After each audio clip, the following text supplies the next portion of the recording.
Quiero comenzar con una pequeña anécdota que ocurrió este domingo pasado en General Roca. Soy abuelo y a veces lloro un poco. Vino un matrimonio del norte de Neuquén.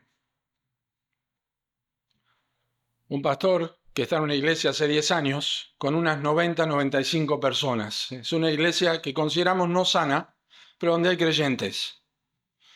Este pastor hace un par de años, por la gracia del Señor, descubrió las doctrinas de la gracia. Ustedes saben cómo pasa esto.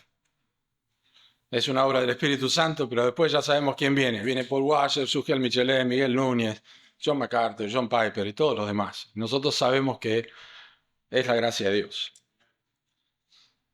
Así que me contó que hace un tiempo atrás en esa iglesia, que está rodeado de hombres que en la denominación donde él está, no voy a hacer mención de esto, imponen cosas.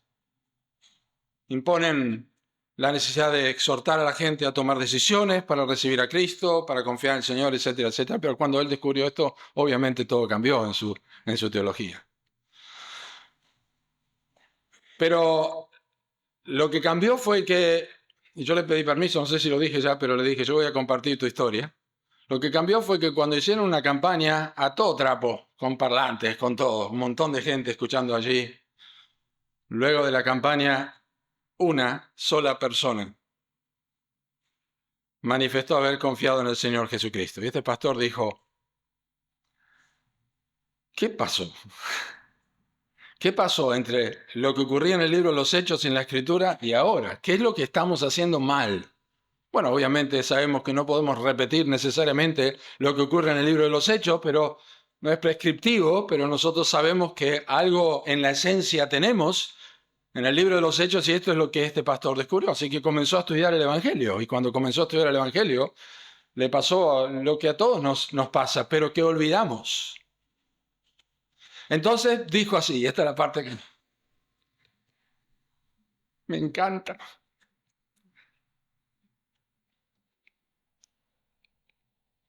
Él dijo, yo voy a probar esto.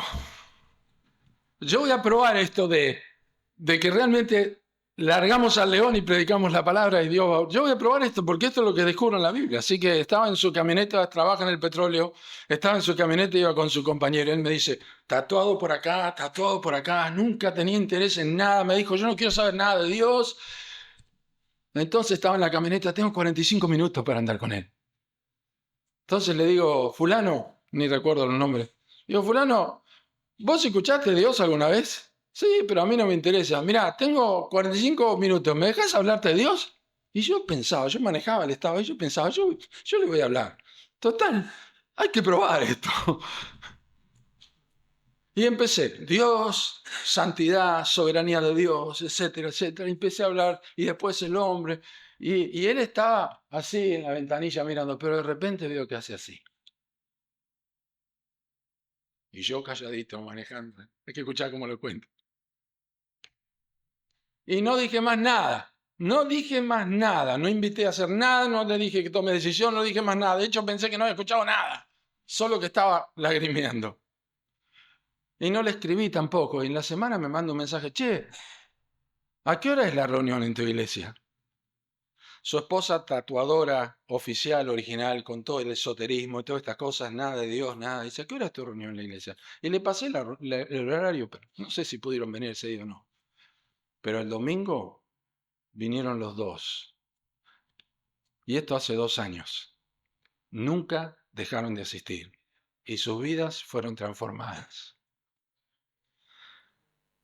Y a mí me quedó este pensamiento, y yo estaba con el tema, esa frase humilde, sencilla, no una frase sin respeto a Dios, pero voy a probar.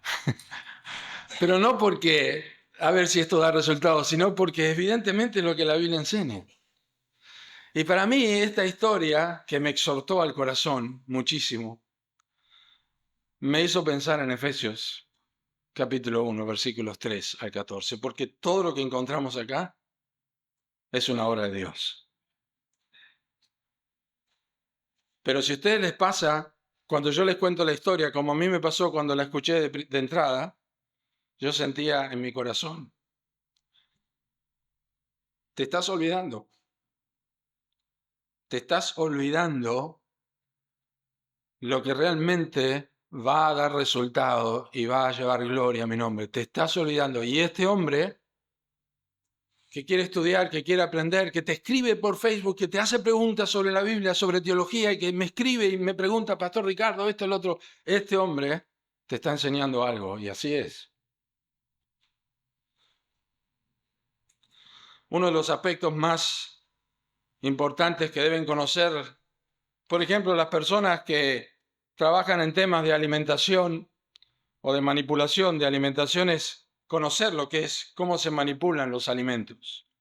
Y esto implica tener en cuenta, por ejemplo, el lavado de manos, la higiene, la superficie del trabajo, bueno, todo lo que tiene que hacer alguien que trabaja con la manipulación de alimentos. Temperaturas mínimas, etcétera, etcétera. Acá tenemos a nuestro hermano Mauricio que trabaja con todo eso, debe saber lo que es la manipulación de alimentos. Y todo esto tiene que aprenderse primero, antes de ponerlo en práctica. Porque hacerlo sin conocimiento o sin repasar lo necesario implica exponerse a una situación claramente peligrosa, como lo es la manipulación de alimentos, que puede ocasionar la muerte de una persona. Y creo que muchas personas suponen que saben lo que hacen, pero en realidad no saben lo que están haciendo. Incluso en nuestra casa. Algunos me van a matar porque dice, ¿cómo, pastor, no sabes eso? Pero está cortando la carne cruda y después va a agarrar algo y mi vecino me dice, no, no, pero ¿qué va a pasar? No podés cortar carne cruda y con el mismo cuchillo puede ser otra cosa, te puede transmitir, qué sé yo, no, salmonela es otra cosa, no sé, pero te puede tener un problema. Y ya saben que yo creo que lo mismo sucede con el Evangelio.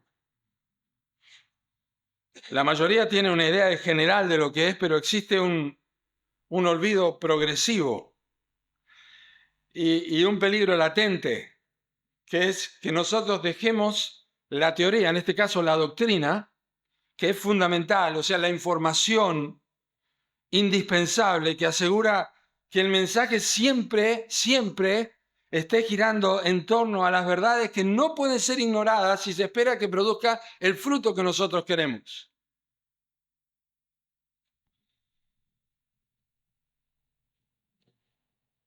Quizás te pasó que leíste este pasaje conmigo y lo leíste casi con un eco de que ya lo habías leído otras veces. Y predestinación, y elección, y beneplácito, y voluntad en el amado y adoptados, y antes de la fundación del mundo, y te pasó eso.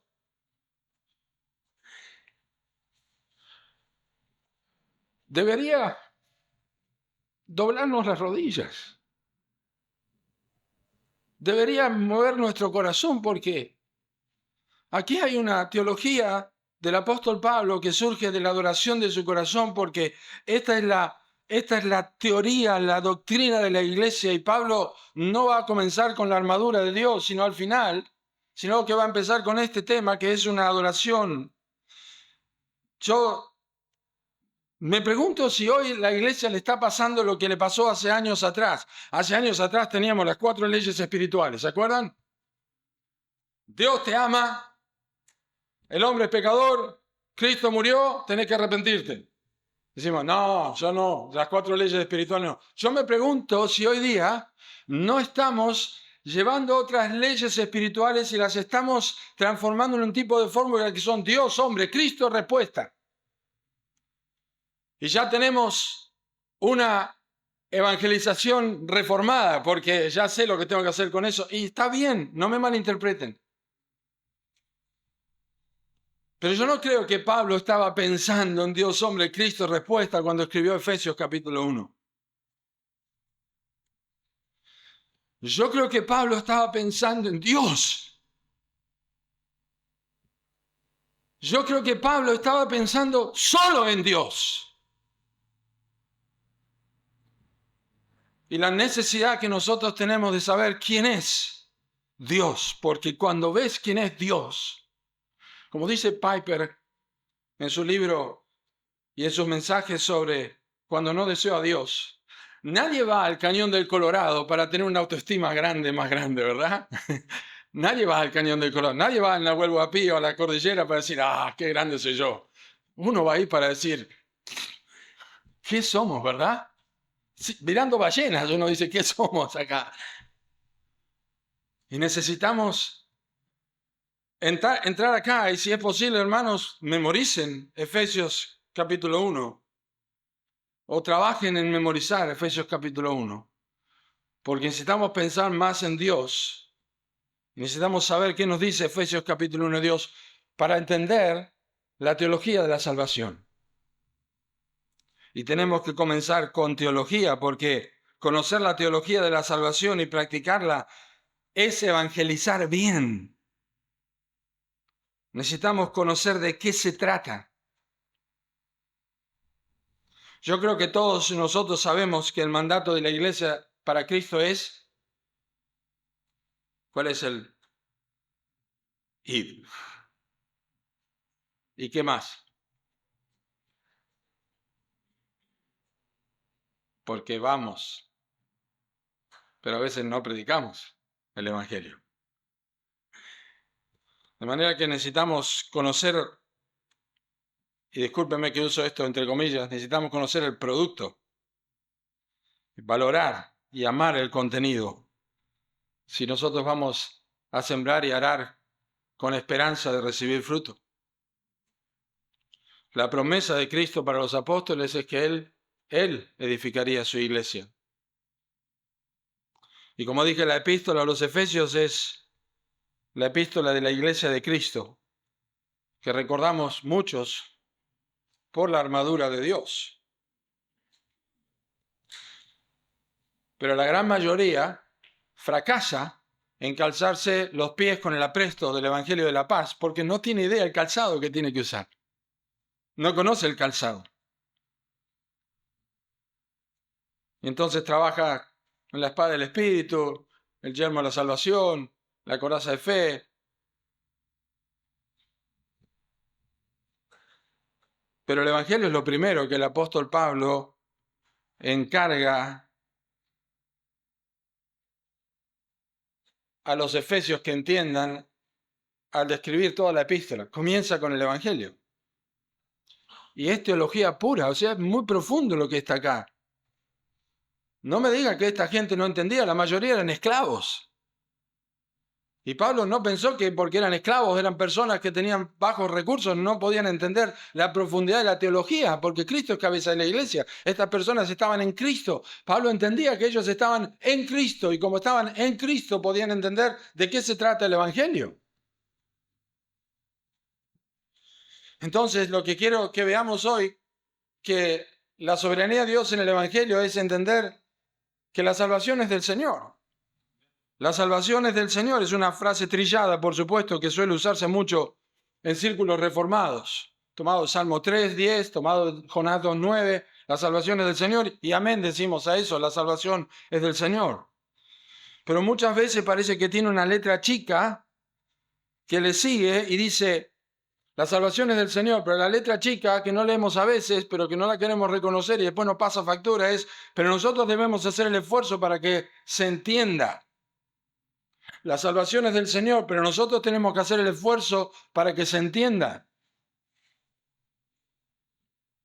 Lo que significa directamente que no se conoce teológicamente el origen, el valor y el poder de la salvación. No se conoce. Porque este pasaje nos va a enseñar que no hay letra chica.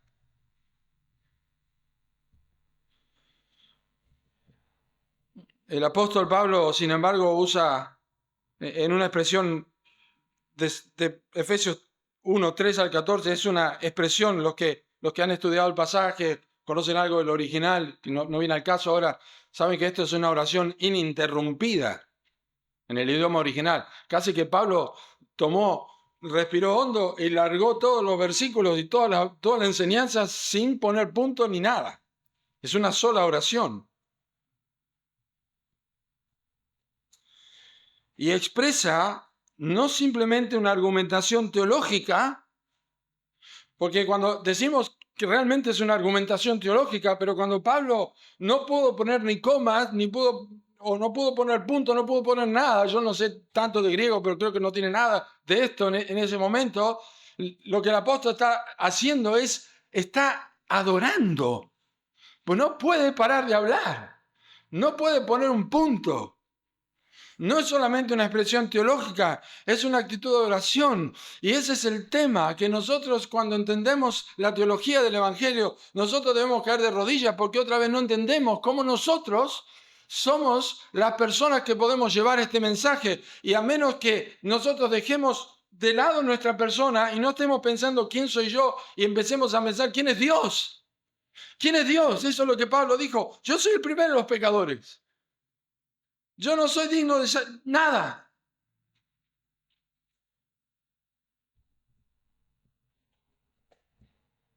Entonces no es simplemente el manejo de información teológica lo que va a motivarnos a ir, sino la respuesta de adoración hacia un Dios cuya salvación para el hombre no es otra cosa que la manifestación de su propia gloria. No es un hecho más, como lo fue la creación, o el cruce del Mar Rojo, o la dádiva de la ley, que reflejan la gloria de Dios. Los cielos cuentan la gloria de Dios. La gloria de Dios se vio en la dádiva de la ley. Pero no es un hecho más el Evangelio. El Evangelio es la demostración más contundente de la gloria de Dios.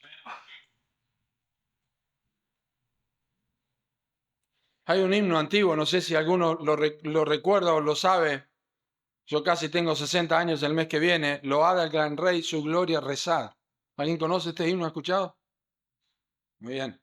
Ya veo, todos los que levantaron, más o menos mi edad, no. Y dice en la estrofa, me recuerdan si no me recuerdo bien, o cuán asombrosa es tu gran creación, más o cuán gloriosa es tu gran redención. Los escritores de himnos antiguos sabían lo que estaban diciendo. No hay mayor gloria que el Evangelio. No hay mayor gloria. Pablo ni siquiera dice esto, la creación del mundo no sobrepasa al Evangelio. Porque lo que va a contar ocurrió antes de la creación del mundo. Nosotros manipulamos un mensaje que se inició antes de la fundación del mundo. En la eternidad no tenemos dimensión de esto. Desde antes de los tiempos de los siglos. Y Dios no puede ser medido por el tiempo. Anunciar la salvación es anunciar la gloria de Dios.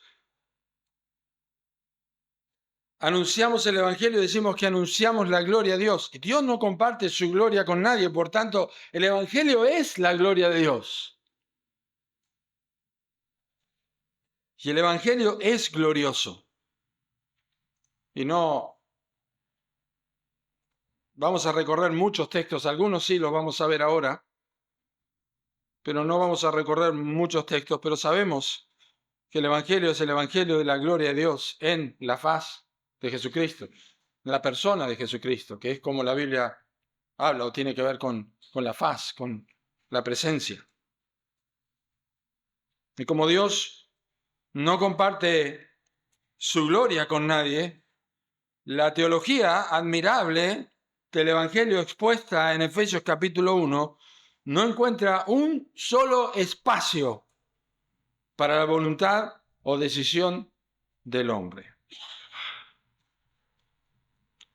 Pero solamente nos desesperamos por compartir lo que amamos y la manera o de qué manera nosotros lo amamos.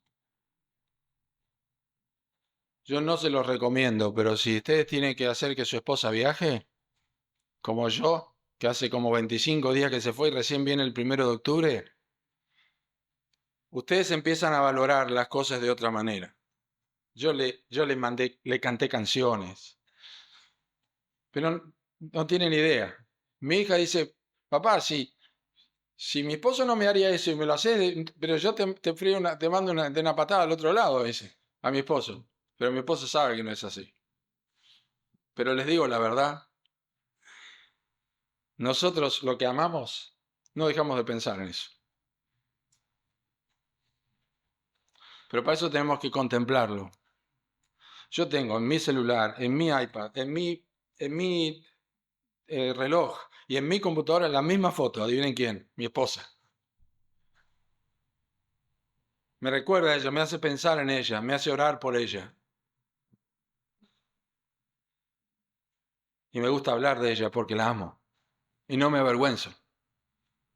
Y me gusta que otros sepan que yo amo a mi esposa. Por eso mis estados a veces dicen cosas raras, pero yo quiero que sepan que amo a mi esposa.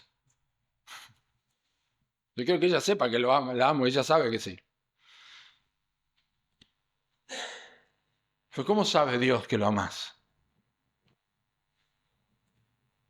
¿Cómo sabe Dios que lo amas?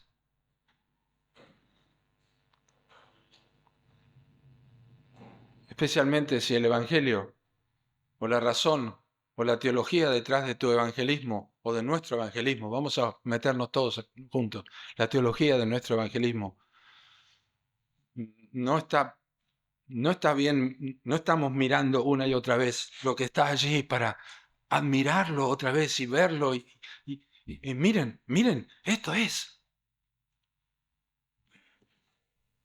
Este es el evangelio que quiero, esta es mi esposa, este es el evangelio.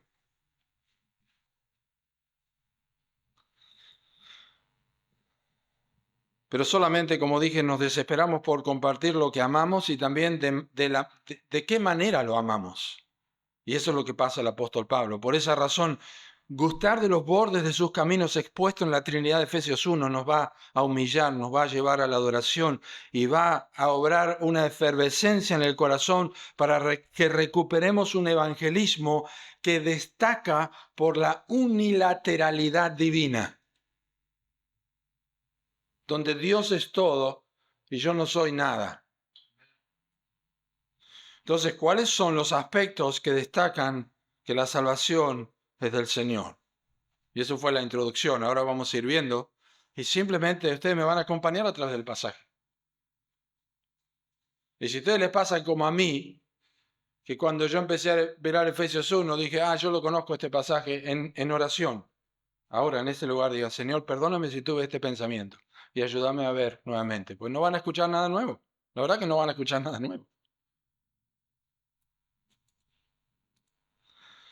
Todo el pasaje habla de los méritos de Dios. Mantenga su vista en el pasaje. Habla de su amor en versículo 5, habla de su gracia en versículo 6, habla de su sangre en versículo 7, habla de su voluntad en versículo 5, habla de su beneplácito en versículo 9, habla de sí mismo en versículo 9, habla de su propósito en versículo 11. De Cristo dice en Cristo, versículo 3, versículo 10, versículo 12. En Él, versículo 4, versículo 11, versículo 13. Por medio de Jesucristo, versículo 5. En el amado, versículo 6. Del Espíritu Santo, versículo 13. Y esta es la razón por la que Pablo empieza en el versículo 3, bendito. Lo que va a decir después es la razón de por qué es bendito. Es bendito por esto mismo, por todo lo que acabo de mencionar. Bendito es una palabra que se utiliza solamente para Dios en el Nuevo Testamento. Es la palabra griega eulógetos, que quiere destacar que Dios es el único digno de ser elogiado. De ahí viene la palabra. Dios es el único de ser elogiado. ¿Lo ven? Esto es lo que Pablo quiere que sea el espíritu con el cual nosotros consideramos la salvación de Dios. El único que sea elogiado. El evangelismo falso que hemos visto a través del último siglo y que nos rodea y que lamentablemente nosotros le hemos disfrazado de otra forma, pero en muchos aspectos también hemos caído en esta área. Este evangelismo lo único que hace es que nosotros no estemos considerando la obra de salvación de Dios y que Dios no esté siendo elogiado, sino que esté siendo elogiado el método, esté siendo elogiado la organización que estamos teniendo, esté siendo elogiado el taller de evangelismo, esté siendo elogiado un montón de cosas, pero no esté siendo elogiado el único que debe ser elogiado, que es el Padre. Él es bendito. Y a partir de eso, nuestro evangelismo va a ser lo que Dios quiere que sea. Entonces, ¿por qué Dios es bendito? ¿Por qué causa Dios es bendito? Entonces, la obra de salvación indica que Dios ha hecho algunas cosas puntuales, que es las que yo quiero compartir con ustedes. Bueno, la primera cosa que nos dice, y esto es a partir del versículo 4, porque las bendiciones espirituales del versículo 3 están aquí. Toda bendición espiritual en los lugares celestiales en Cristo son las que va a describir ahora el apóstol Pablo. La primera es que nos escogió. Según nos escogió en Él. Esa frase, según nos escogió en Él, es, yo no entiendo mucho de gramática, pero estuve investigando bien. Yo era malo en gramática, en matemática, todo eso. Pero yo estuve investigando bien, y esto es la voz media. La voz media es cuando el sujeto hace algo, la acción es hacia el sujeto, el mismo. Es decir, básicamente para hacerlo en criollo y rápido, Dios no está diciendo a Pablo, nos escogió por mirar lo que éramos nosotros. Nunca diría una cosa así. Nos escogió para sí. Nos escogió para sí mismo. Es por su propia gloria que lo hizo. Cuando Dios pensó en qué hacer, pensó en sí mismo. Pensó en su propia gloria, porque si piensa de otra manera, Dios sería idólatra. Dios no puede glorificar a otro que no sea a sí mismo. Y cuando elige, nos escoge, lo hace por su propia gloria, porque eso es lo que realmente corresponde que haga.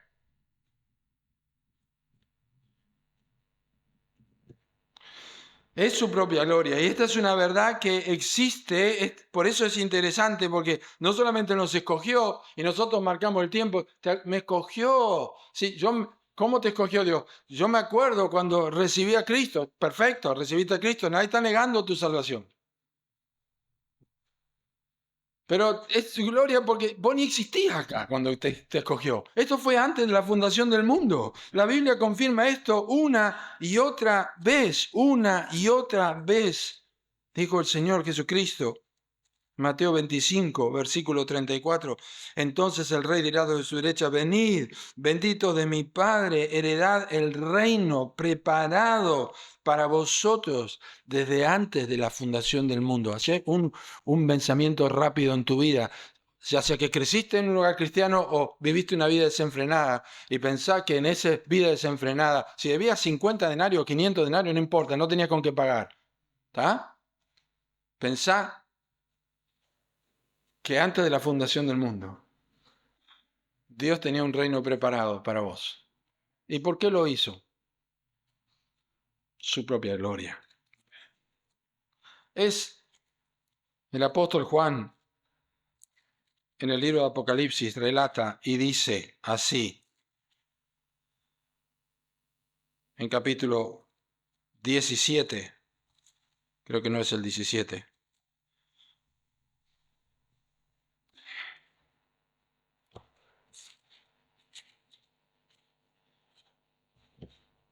No importa. La idea es antes. Nos ha escogido. Nos ha escogido. Hechos 13, versículo 48. La Biblia está repleta de esto. Hechos 13, versículo 48 dice, creyeron todos los que estaban predestinados para vida eterna. Pablo dice a los tesalonicenses, debemos dar gracias por todos vosotros de que Dios, 2 Tesalonicenses 2:13, de que Dios os haya escogido desde el principio para salvación. Tito capítulo 1, versículo 2, versículos 1 y 2, nos dice y nos recuerda el apóstol Pablo, escogidos de Dios y la fe de los escogidos de Dios y el conocimiento de la verdad que es según la piedad, en la esperanza de la vida eterna, en la cual Dios, que no miente, prometió desde antes de los tiempos de los siglos. A Timoteo le dijo en 2 de Timoteo, capítulo 1, versículo 9, quien nos salvó y llamó con llamamiento santo, no conforme a nuestras obras, sino según el propósito suyo y la gracia que nos fue dada en Cristo Jesús antes de los tiempos de los siglos. Y yo me pregunto, ¿qué recordaba este pastor del norte de Neuquén sobre este texto? Que esa persona, toda tatuada, sin interés de Dios, sin interés de su esposa tampoco, que lo que estaba haciendo en este momento es llegando a la línea de tiempo desde antes de la fundación del mundo, en una camioneta petrolera, en 45 minutos solamente, abriendo la boca. En ese momento, aquel que fue escogido para un reino preparado desde antes de los tiempos de los siglos, me encontró mirando por la ventanilla de una camioneta. Lo escogió. Miren, ¿para qué escoge Dios a sus hijos? Los escogió para que fuesen santos y sin mancha delante de Él. Esto no lo puede hacer el evangelio falso. Las personas que predican un evangelio falso, que no tiene su anclaje en Efesios capítulo 1, en la obra de Cristo, en la obra de Dios, desde antes de la fundación del mundo, lo único que hacen es tener que apuntalar a la persona toda la vida y arrastrar en carretilla a las personas que no viven una vida santa, porque cuando fueron escogidos, los verdaderos hijos de Dios fueron escogidos para ser santos, y nadie tiene que enseñarle a un creyente verdadero, nacido de nuevo, el Espíritu de Dios en su vida, el evangelio obrando en su corazón. Nadie tiene que enseñarle que debe vivir en santidad. ¿Tiene caídas? Sí. ¿Tiene problemas? Sí. ¿Tiene derrapes? Sí. 1 Juan 1:9 está para los hijos de Dios. Pero esa es la verdad. Para que fuesen santos y sin mancha. Se escogió para eso. O sea, no solamente los escogió, sino hizo el checklist allí. Para esto los escogí. No se puede inventar la santidad. No se puede inventar la vida cristiana. Entonces, no evangelicemos de una forma que nosotros esperamos ver. ¿Estás leyendo tu Biblia? ¿Y por qué no venís a congregarte? ¿Y cómo estás orando? ¿Y cómo vas con tu pecado? Y estamos ahí tratando de seguir dándole a la persona algo que estamos calentando un muerto. Una persona que no ha sido escogida, no lo sabemos, pero evidentemente hemos hecho un mensaje que no consideraba este hecho. Y observen, nos ha predestinado, dice el versículo 5, en amor habiéndonos predestinado. En realidad me gusta leer sin mancha delante de Él en amor. Otras traducciones así lo dicen, habiéndonos predestinado para ser adoptados hijos suyos. Nos ha predestinado para ser adoptados. Esto es marcar el destino de antemano. Yo creo que varios lo han hecho hoy. Salgo de Roca, mapas, GPS y naval, porque íbamos allá primero, al lugar donde iba a quedar, a dormir. Y allí estaba. Bueno, el GPS me mandó para la otra cuadra, Alejandro, no era para el otro lado, me mandó para allá y no sabemos qué hacer. Pero realmente predestinamos, eso es lo que hicimos, predestinamos. Y predestinamos el lugar donde descansar. Dios, perdón que lo haga así, pero el GPS de Dios es para ser sus hijos. Y nosotros, antes era, ¿querés tomar la decisión para ser hijo de Dios? Si tomas la decisión para ser hijo, si no tomas la decisión, Dios no puede hacer nada si no tomas la decisión. Porque Dios hizo todo este trabajo, pero si vos no tomás la decisión ahora, no podés ser hijo de Dios. ¿Te sentís hijo de Dios? ¿Te das cuenta ahora que sos hijo de Dios? ¿Qué sentiste? Y el texto me dice que el Evangelio, la teología de la salvación me dice que desde antes de la fundación del mundo no solamente de un reino, sino lo predestinó para ser hijo amado. Él le marcó para eso. La adopción tuvo un propósito de antemano, único y soberano, ser adoptados hijos suyos. Y todos conocemos lo que Juan 1:12 dice: mas a todos los que le recibieron, a los que creen en su nombre, les dio potestad o derecho de ser hechos hijos de Dios. Por eso, cuando Juan escribe su carta y llega al capítulo 3, y dice, mirá cuál amor nos ha dado el Padre para que seamos llamados hijos de Dios, no está diciendo, wow, lo que yo era. Dios, wow, mirá lo que realmente te pasaste. No, mirá cuál amor nos ha dado el Padre para que seamos llamados hijos de Dios, que desde antes de la fundación del mundo nos escogió, nos predestinó. Y todos conocemos, tanto en Romanos como en Gálatas, lo que nos dice: pues no habéis recibido el espíritu de esclavitud para estar otra vez en temor, sino que habéis recibido el espíritu de adopción, por el cual clamamos: Papito, Abba Padre. Es el espíritu, lo hemos recibido. Lo hemos recibido 2 veces. No habéis recibido el espíritu de esclavitud, sino que habéis recibido no esto, sino esto. Y el espíritu de adopción, y es el espíritu mismo que da testimonio a nuestro espíritu de que somos hijos de Dios. ¿Cómo es posible que un destino como este pensemos que puede ser alcanzado por una decisión nuestra? ¿Cómo es posible que necesite Dios la palanquita nuestra de la oración de fe del pecador para que nosotros podamos hacer lo que Dios estuvo esperando de toda la eternidad? Ahora te necesito que hagas algo, decirle que ore. Nos predestinó para ser adoptados. En tercer lugar, nos ha hecho aceptos por su gracia.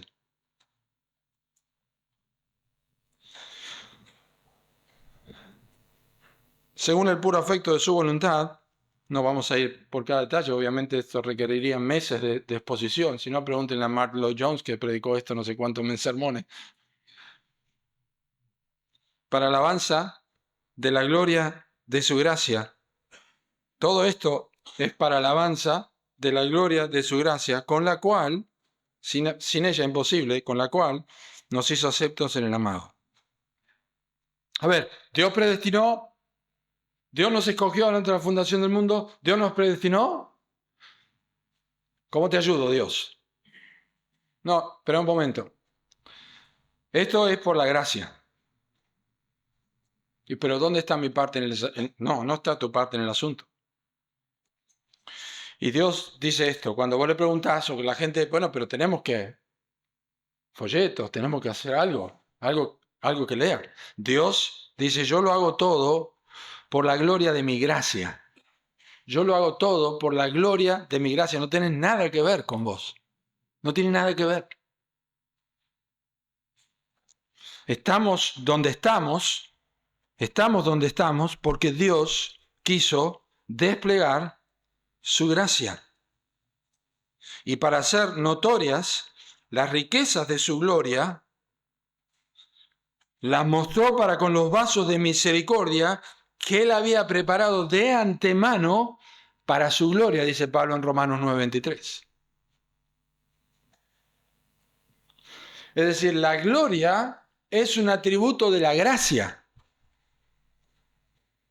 Es aquello en la gracia que despliega de una manera grandiosa y resplandeciente. La alabanza surge de los hijos de Dios ante esta gloria divina que se manifiesta en la gracia. Lo repito, la alabanza surge de los hijos de Dios ante esta gloria divina que se manifiesta en la gracia. La gracia no es solo un favor, un regalo, sino que también la gracia revela el carácter de Dios. No es un ingrediente en la receta de la salvación. Es el papel donde se escribe. El erudito Alford decía, el fin de Dios es nuestra predestinación a la adopción. El fin de Dios en nuestra peregrinación a la adopción es que la gloria, la naturaleza gloriosa, el brillo, la majestad, la amabilidad, la belleza de su gracia pueden ser el objeto de la alabanza de los hombres y los ángeles, tanto como es en Él infalible e infinito, como ejemplificada en nosotros sus objetos. Su gracia no podía operar en nuestra salvación sin la muerte expiatoria de nuestro Señor Jesucristo. No, porque Dios no es solo un Dios amoroso, sino también un Dios justo y recto que no puede pasar por alto el pecado, sino que debe exigir que sea pagado. Solo así se puede manifestar su gracia, porque Dios sería injusto si no hace justicia sobre el pecado. Por lo tanto, la gracia tiene que operar juntamente con la muerte expiatoria, con un sacrificio. ¿Y qué hace el apóstol Pablo? Pues el apóstol Pablo lo dice en Efesios. Es la secuencia lógica para el avance de la gloria de su gracia, con la cual nos hizo aceptos en el amado, en quien tenemos redención por su sangre, el perdón de pecados. Es inmediato. ¿Cómo es posible que la gracia obre? Porque Dios sería injusto si no está haciendo algo sin realmente quitar el pecado en medio. ¿Cómo opera Dios? Y entonces Pablo dice que esta es la otra cosa que ha hecho posible que Dios sea llamado el Dios bendito.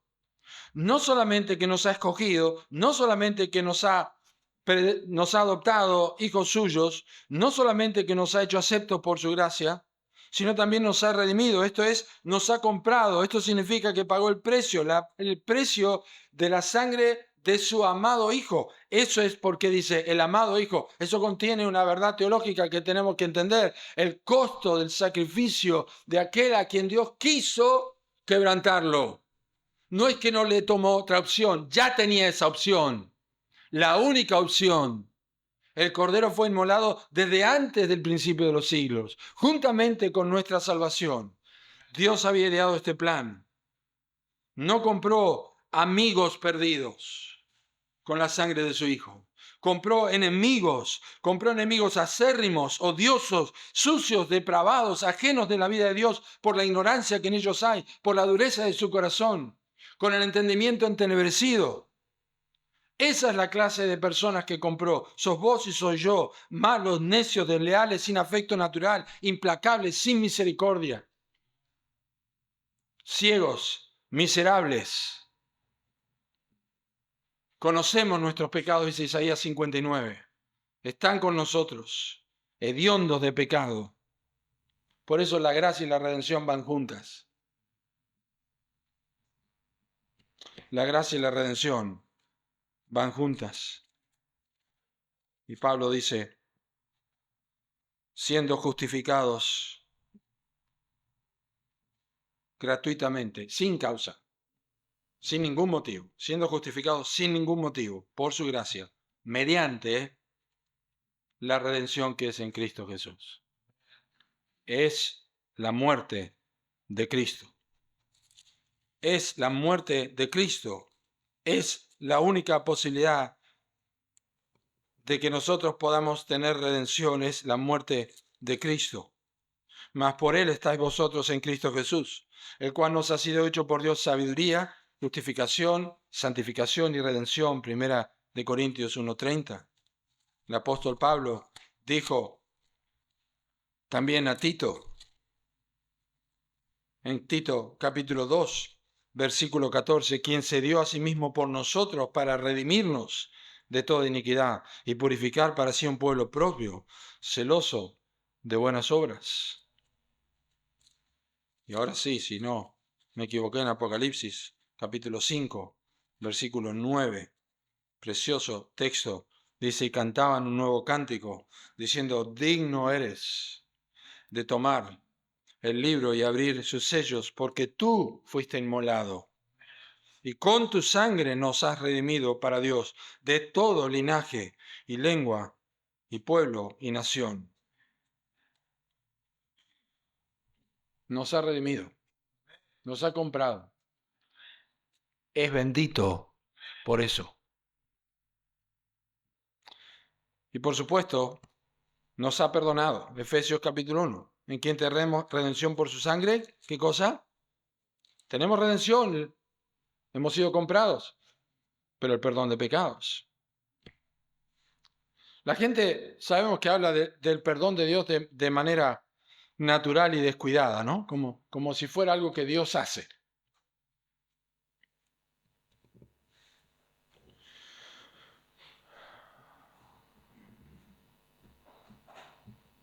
Pero olvidan que el perdón de Dios es posible solo por la redención. Bueno, Dios perdona.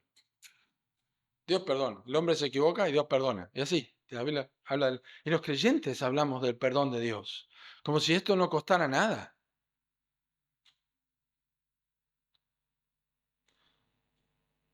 Salmo 103, versículo 12 hizo, cuanto está lejos el oriente del occidente, hizo alejar de nosotros nuestros pecados. Alejar. En el Nuevo Testamento es la palabra afiemi, lo hizo alejar. Isaías 55, 7. Vuélvase a Jehová, le dice al pecador, el cual tendrá de él misericordia y será amplio en perdonar. Dios es amplio en perdonar. ¿Cómo nosotros hablamos del perdón de una forma tan barata? Amplio. ¿Sabe qué significa amplio? Es la palabra hebrea usada en el libro de Génesis muchas veces, pero principalmente al inicio del libro de Génesis, capítulo 1, versículo 22, versículo 28, cuando Dios dice, multiplíquense, multiplíquense, multiplíquense, fructificad, multiplíquense, multiplíquense, multiplíquense. Eso es amplio. Ese es Dios. Nuestro Dios es amplio. Multiplica su gracia, multiplica su perdón. Por eso la sangre de Cristo no solamente cubre tu pecado para ser redimido y salvado, sino que sigue siendo la que cubre tus pecados como hijo de Dios y mis pecados como hijo de Dios. Es el único medio, es la única cosa, es a donde recurrimos. ¿Qué pérdida de salvación ni pérdida de salvación? Es la misma sangre, es el mismo sacrificio, es una y otra vez. ¿Sabes lo que dicen los testigos de Jehová? Lo leí el otro día porque estaba intrigado. ¿Qué pensaba? Si la salvación se pierde. ¿Sabes por qué se pierde? Porque uno, si lo rescatan del agua, se puede volver a caer. El tema es que el que está en el agua está muerto, de acuerdo a la Biblia. No está vivo, ni quiere un salvavidas, no quiere nada. Y así somos nosotros. Pero cuando Dios nos rescata, nos da vida. Y no precisamos más eso, precisamos de su gracia y de su obra de redención. Multiplíquense, Él es amplio en perdonar. Eso es lo que dice, en quien tenemos redención por su sangre, el amplio, el multiplicado perdón de pecados, según las riquezas de su gracia. ¿Qué Dios como tú, que perdona la maldad y olvida el pecado del remanente de su heredad? Echó a lo profundo del mar, lo cantamos hoy, echó a lo profundo del mar todos nuestros pecados. Nos ha perdonado. Nos abrió los ojos también. Nos ha, dice el versículo 9, dándonos a conocer el misterio, versículo 8, que hizo sobreabundar para con nosotros en toda sabiduría e inteligencia, dándonos a conocer el misterio de su voluntad, según su beneplácito, el cual se había propuesto en sí mismo. Nos abrió los ojos. La razón de darnos sabiduría e inteligencia espiritual es porque nosotros somos aceptos en el amado. El amado es la sabiduría y la inteligencia. Esa es la razón por la que nuestros ojos son abiertos.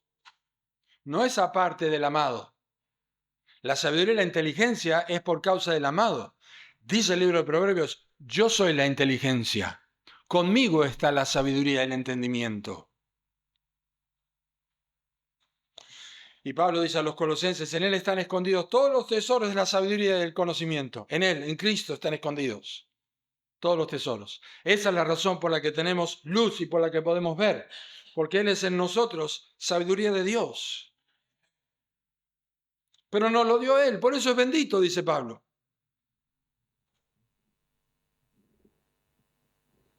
Nos hizo herederos. En Él asimismo tuvimos herencia, dice el versículo 11, habiendo sido predestinados conforme al propósito del que hace todas las cosas según el designio de su voluntad. Nos hizo herederos.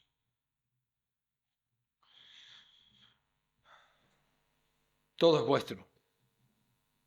Pablo dice a los corintios, les escribe a los corintios que se la creían, que ellos pensaban que, tenían todos los dones, Dios los había enriquecido, pero ellos entendían mal esto y Pablo les dice en 1 Corintios 3, 21, así que ninguno se gloríe en los hombres porque todo es vuestro, sea Pablo, sea Apolo, sea Cefas, sea el mundo, sea la vida, sea la muerte, sea lo presente, sea lo porvenir, todo es vuestro y vosotros de Cristo y Cristo es de Dios. Somos Somos herederos, todo es nuestro. Todo es nuestro. Heredamos en las pruebas, heredamos en los sufrimientos, heredamos en las tribulaciones, heredamos en el gozo, heredamos en la paz, heredamos en los momentos difíciles, heredamos en el momento de la depresión, heredamos en conflicto en la iglesia, heredamos, somos herederos. Eso no puede quitarnos nadie. Lo hizo Dios. Él es bendito. Nadie más logró esto. Nosotros no nos autoheredamos, no nos autocomplacemos. En Él tuvimos herencia. Nos ha sellado.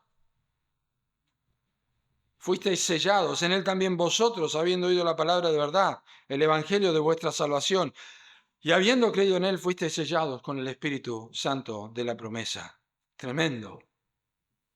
Esto es tremendo, nos ha sellado la certeza. El sello es la certeza de una pertenencia inviolable. Si yo hubiera aprendido esto, cuando a los 16 años comencé a caminar con el Señor, mi corazón, yo estaba, seré salvo, si no seré salvo, y oraba y pedía perdón, y ponía una estaca al fondo de la casa, porque había leído que si ponía una estaca al fondo de la casa, cada vez que tenía duda, miraba a ver si miraba la estaca y me acordaba.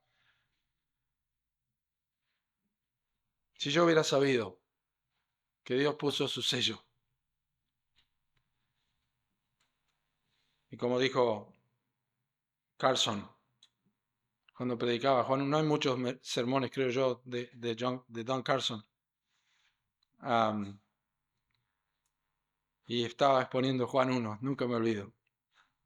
Mas a todos los que recibieron, los que creen en su nombre, les dio potestad hechos hijos de Dios. Y dijo, cuando yo llegue a la presencia de Dios, tenía que buscarlo el audio, dice, cuando yo llegue a la presencia de Dios, le voy a preguntar, Señor, ¿cuándo yo fui salvo? Y Él va a sonreír y me va a decir, desde antes de la fundación del mundo. Sellados. Nadie puede separarnos, nada puede cambiarnos, nada puede torcer el rumbo de nuestro destino, absolutamente nada. La obra de la Trinidad, cuando estás tirado, cuando estás volteado y cuando estás en la nube más alta, no puede cambiar ese hecho, es inmutable, estás sellado, sos pertenencia de Dios. La obra de la Trinidad que corona la soberanía de Dios en la salvación es este sello, el Espíritu Santo. Y finalmente, nos ha inclinado al Evangelio, porque observen lo que dice, en Él también vosotros, habiendo oído la palabra de verdad, el Evangelio de vuestra salvación, y habiendo creído en Él, fuisteis sellados con el Espíritu Santo. Perdón, acá dice que yo creí, que yo oí y que yo creí. Es la primera vez en este pasaje que Pablo da una indicación de un acto de nuestra voluntad. Nosotros oímos y nosotros, es la primera vez en el pasaje.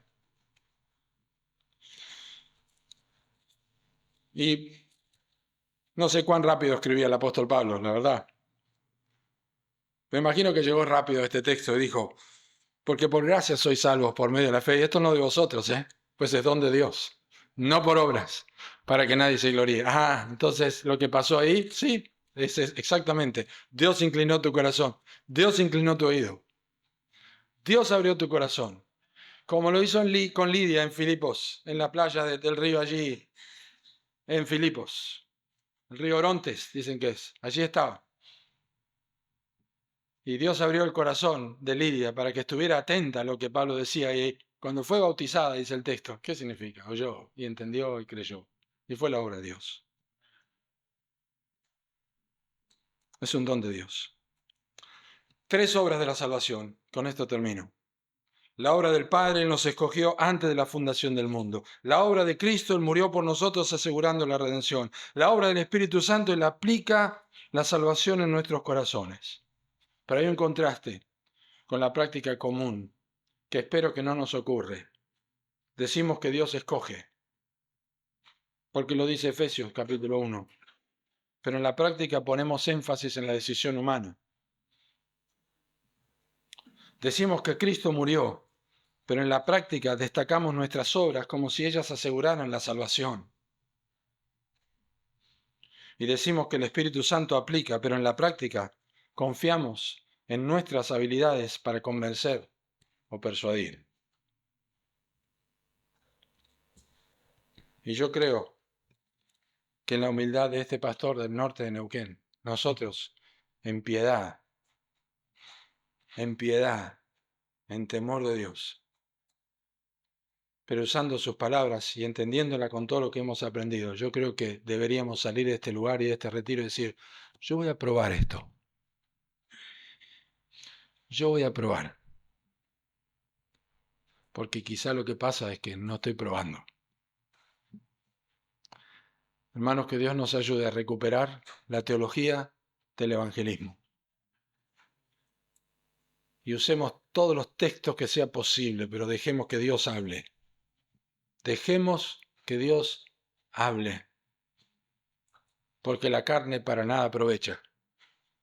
Pero las palabras que yo os he hablado, dijo Jesús, son espíritu y son vida.